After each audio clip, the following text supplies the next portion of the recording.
Bienvenue sur Africa 24 dans cette nouvelle édition du 12-15. Voici les titres de l'actualité. L'année 2018 sera remplie de rendez-vous électoraux en Côte d'Ivoire. La société civile exige la réforme de la commission électorale indépendante pour que ces élections soient transparentes, crédibles et inclusives. Le chef de l'État ougandais, Yoweri Museveni, estime que la mission de maintien de la paix en République démocratique du Congo de l'ONU n'est pas à la hauteur. Il accuse la MONUSCO d'inefficacité dans la lutte contre les rebelles islamistes ougandais. Et puis au Congo, l'Union des musiciens exige du changement au niveau de la gestion du bureau congolais des droits d'auteur. Elle souhaite que la gestion de ce bureau soit confiée aux auteurs exerçant des métiers d'art et d'édition. Mais tout d'abord, en Guinée-Bissau, la CEDEAO annonce des sanctions contre des personnalités qui entravent l'application des accords de paix de Conakry. L'objectif de la mission, dépêchée sur place par le président du Togo et guinéen, n'a pas été atteint. La CEDEAO avait donné en décembre dernier 30 jours aux autorités pour appliquer le texte censé sortir le pays de la crise. Le délai, expiré mardi, et rien n'a évolué. Pour rappel, la crise a démarré en août 2015 après le limogeage par le président José Mario Vaz du Premier ministre Domingos Simoes Pereira, président du Parti africain pour l'indépendance de la Guinée-Bissau et du Cap-Vert. En Côte d'Ivoire, l'année 2018 promet d'être animée pour la sphère politique. Le chef de l'État Alassane Ouattara a annoncé la tenue d'élections régionales, municipales et sénatoriales. Le mandat des conseils régionaux et municipaux s'achève en avril 2018. La société civile monte au créneau pour demander au préalable une réforme de la commission électorale indépendante chargée de les organiser afin que les élections soient transparentes, crédibles et inclusives. Un reportage d'Olivier Conan, notre correspondant en Côte d'Ivoire. La société civile ivoirienne pour une réforme de la CEI, Commission électorale indépendante. 15 organisations regroupées dans une plateforme dénommée Groupe de plaidoyer et d'action pour la transparence électorale appellent le gouvernement à changer la composition de la CEI pour la mettre en conformité avec l'arrêt de la Cour africaine des droits de l'homme et des peuples. Cette Cour a condamné l'État de Côte d'Ivoire à modifier la composition de la CEI parce que déséquilibrée en faveur des partis proches du pouvoir et la rendre conforme à la Charte africaine sur la démocratie. Le groupe de plaidoyer et d'action pour la transparence électorale propose une commission électorale indépendante réduite à 13 membres contre 17 actuellement. La famille politique comprend les partis d'opposition et les partis au pouvoir, à qui nous proposons de donner 3 sièges à chacun pour désigner non pas des représentants, mais des personnalités qui ne soient pas membres des équipes dirigeantes de ces partis. 3 représentants des partis au pouvoir, partis et groupements au pouvoir, 3 des partis et groupements dans l'opposition, 3 des OSC, 1 de la magistrature, 1 des avocats et 1 des organisations féminines. Pour les observateurs de la vie politique ivoirienne, il n'est pas réaliste de vouloir diluer l'importance des partis politiques ou écarter les chefs religieux et traditionnels ainsi que l'administration. L'organisation des élections concerne au premier chef les partis politiques qui compétissent pour conquérir ou conserver le pouvoir. Il est difficile de convaincre qu'on peut trouver 7 représentants de la société civile qui seraient des représentants d'organisations véritablement indépendantes.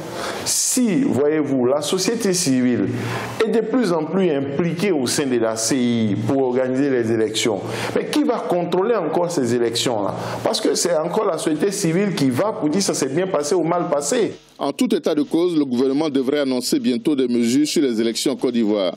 Le chef de l'État a annoncé la tenue des élections municipales, régionales et sénatoriales cette année 2018. Les conseils régionaux et municipaux actuels ont été élus en avril 2013 pour des mandats de 5 ans.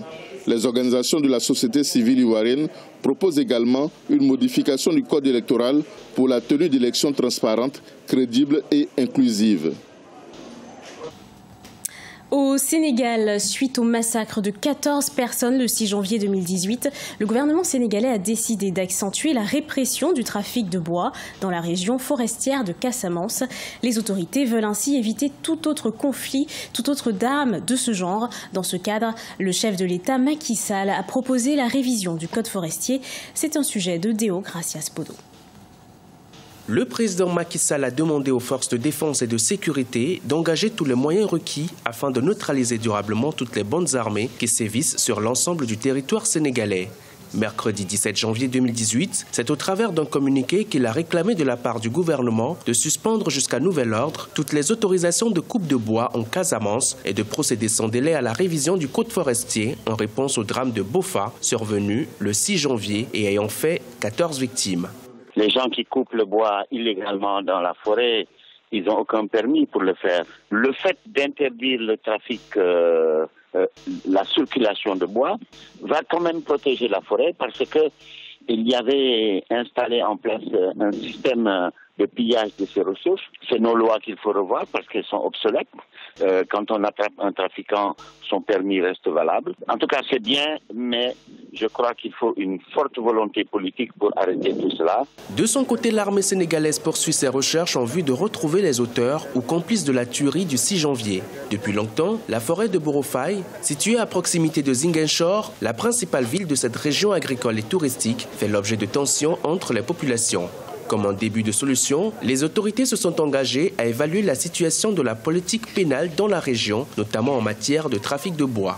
Si je prends ce code forestier, il est obsolète, il date de 1965. C'est tout ce trafic qui va cesser avec l'interdiction de circuler le bois. Je crois qu'il faut un plan Marshall pour notre environnement en Afrique de l'Ouest, soutenu par une volonté politique très forte, comme l'a fait le président de la République. Mais il faut aller plus loin, parce qu'il y a beaucoup de choses à revoir pour notre environnement. Le massacre de Borofay s'est produit peu après des signes d'une éventuelle reprise du dialogue entre le gouvernement sénégalais et la rébellion casamançaise. En 35 ans, le conflit dans la région de la Casamance a fait des milliers de victimes pour autant de déplacés et ravagé l'économie de la région.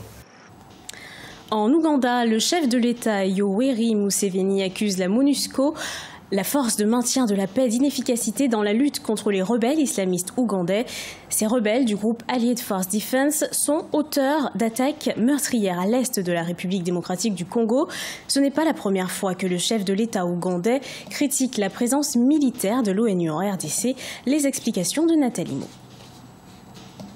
Le président ougandais Yoweri Museveni s'est exprimé ce 17 janvier 2018 sur la lutte contre le groupe islamiste Allied Force Defense à l'est de la RDC. Une déclaration virulente où il accuse les Nations Unies de laxisme face à la situation qui prévaut en République démocratique du Congo.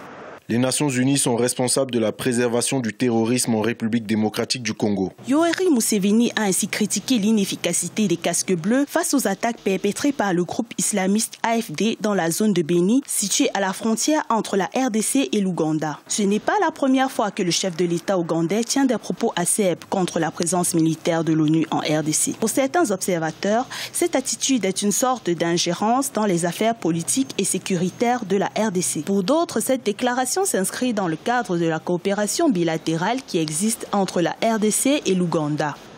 Maintenant, c'est une initiative personnelle, mais il faut comprendre qu'il y a des accords qui existent entre l'Ouganda et la RDC qui visent à une collaboration, une coopération militaire entre les deux armées. C'est dans ce sens-là que s'inscrit cette intervention. Et une fois qu'il existe des accords de coopération, de lutte des groupes armés, les accusations du général Museveni n'ont suscité aucune réaction de l'institution new-yorkaise. Le secrétaire général de l'ONU, Antonio Guterres, avait juste déploré l'assassinat des casques bleus de Béni. Il a estimé qu'il s'agissait de l'attaque la plus meurtrière de l'histoire récente de la force mondiale de maintien de la paix.